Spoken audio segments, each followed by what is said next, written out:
Jadi sebagaimana sudah saya sampaikan beberapa kali bahwa UMS kami mendapat amanah untuk menjadi host pelaksanaan kontes robot Indonesia tahun 2020 yang tidak hanya hari ini tapi sudah dimulai proses-proses seleksi sebelumnya. Tinggal wilayah 1 dan 2 juga sudah di sini. Nah, ini hasil dari proses seleksi. Kemudian secara resmi kita melakukan kontes robot tingkat nasional tanggal 1 sampai 6 waktu catatan itu ya.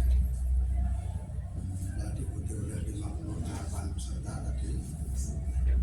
Dan bagi kami UMS ini tidak hanya sekedar menjadi host saja, tapi sekaligus juga ini momentum yang sangat berharga karena UMS sekarang yang sedang masuk pada level perguruan tinggi tingkat dunia ya. Ya tentu harus melengkapi berbagai produk-produk perguruan tinggi yang menjadi salah satu persyaratan ya di dalam proses menuju ke kelas. Paling tidak kalau kita sebelumnya sudah masuk radar 1.200 ya. Yang sebelumnya pernah masuk radar 800 malah tahun 2019 20 2 tahun itu. Kemudian 21, 22, 23 ini masuk di radar 1.200. Ya kita mengakui ada beberapa kekurangan yang kita miliki di samping memang perguruan tinggi yang sudah masuk mengikuti buat kelas itu cukup banyak ya, jadi bertambah komunitasnya. Nah, kita memang mengakui beberapa yang masih kita harus tingkatkan itu terkait dengan pengembangan fintech ya, melalui lembaga riset inovasi yang kami punya di sini. Maka setelah kita tahu ada satu kekurangan itu ya otomatis kita perlu satu lembaga yang bisa mendukung. Kita punya lembaga riset dan inovasi yang dulunya hanya sekedar nama seperti di mana Kemendikbud itu lembaga penelitian saja. Kita kembangkan karena kita memahami setelah kita identifikasi memang banyak para dosen termasuk para mahasiswa yang dulu pernah saya sampaikan sampai kita pernah ada di mahasiswa itu menemukan robot COVID ya, robot COVID-19 itu sangat membantu para dokter, para perawat karena saya mengalami sakit COVID dulu itu sampai saya sudah menyimpulkan tidak punya harapan dulu saya. Tidak ada dokter yang berani mendekat ke pasien atau perawatnya itu, maka perlu harus ada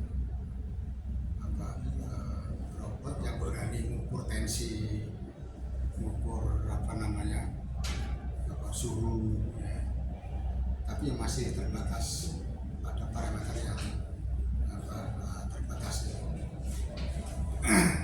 Maka kami buka dan insya Allah tahun depan kita akan membangun satu gedung khusus gedung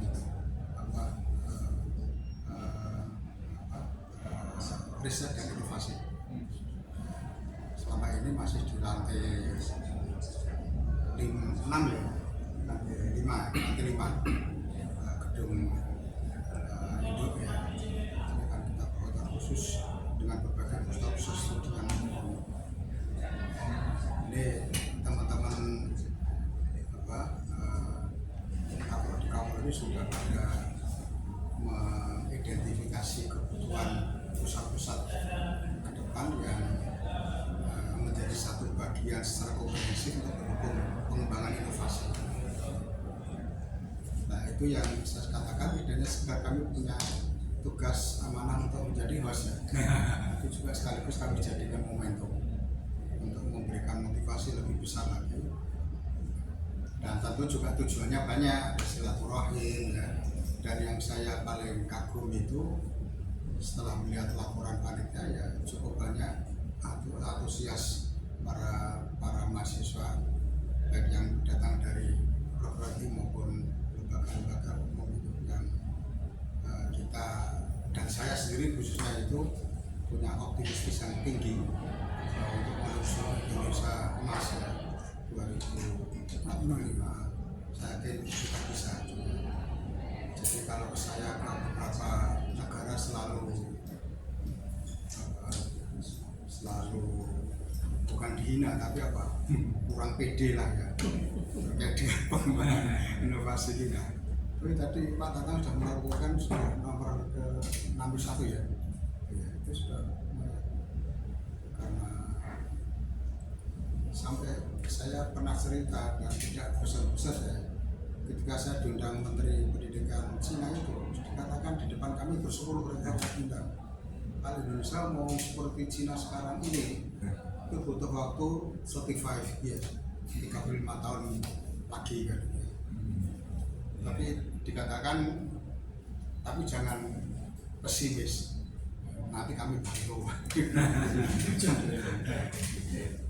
Itu hanya saja ya, hanya perbandingan. Tapi saya melihat atau mendengar Pak Tatang tadi sudah cukup gembira ya. Dan itu UMS saya rasa menjadi satu bagian dari bangsa ini yang punya komitmen tinggi untuk pengembangan inovasi. Dalam hal lain insya Allah kami sudah siap. Doktor, guru besar ya, kemudian jurnal, publikasi yang dulu 7 tahun yang lalu itu masih 200 sekian, sekarang sudah ya 5.000. Kalau menurut Sinta malah kemarin berapa ini? Sinta itu kita nomor 3 ya? Ya, nomor 4 ya. Nasional Sinta ini. Jadi sudah tumbuh berkembang ini, termasuk dalam penulisan jurnal ilmiah. Maka saya sampaikan terus ini terima kasih pada pemerintah, kementerian, ya, termasuk pusat prestasi. Ini yang lama di sini itu Prof. Yamin ini sampai nunggu tukang. tahu persis yang dia. Jadi banyak pengalaman yang kita peroleh dari kegiatan. Nah, nanti secara konteks terkait dengan KRI ini nanti yang berhak menjawab Pak Tatang, Kepala Pusat Stasi. Monggo silakan. Kalau mau menambahkan Pak Stafani.